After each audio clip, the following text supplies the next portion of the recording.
Yeah, thanks, Carl. A 46-page report detailing the risks to the financial system. And I want to do something different. I want to start with the good news first, and then I'll get to the bad news. The financial system, the Fed says in this report, is far more resilient than before the financial crisis.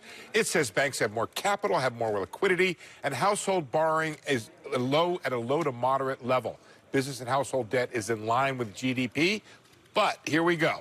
Valuations are generally elevated, especially corporate debt, the Federal Reserve says. On stocks, it says P/E ratios are above historical norms, and equity prices are somewhat high relative to the forecast earnings.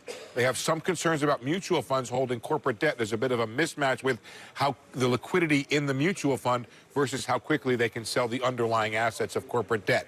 On debt in general, they say leverage loan standards are deteriorating.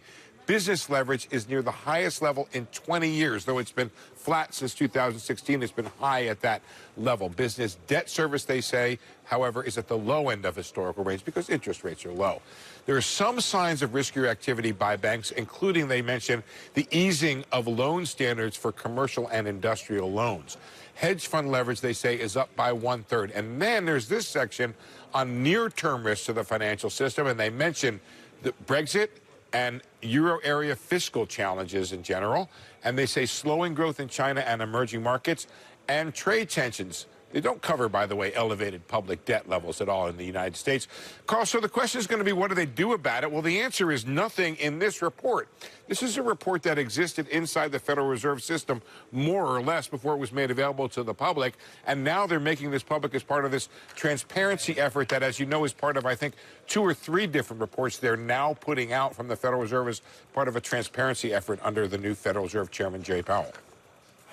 Steve, how likely is it this gets rolled into whatever Powell may talk about in a couple of hours? I think he'll talk about this quite extensively and maybe put a little meat on the bone of some of the concerns out there about valuations. And the key here, Carl, is this is like it's a broad survey of financial risks to the system. It then goes to policymakers. The question is, what do they do about it, if anything? I led with the good news because I think that's actually the important thing, that they see that capital and liquidity levels are in good shape, which means given the other problems, they don't especially think that much needs to be done about it when it comes to banking supervision levels here, although maybe some individual or across-industry memos or things about issues like corporate debt that we've seen where the Fed warns them to reduce their exposure. We've seen that in the past.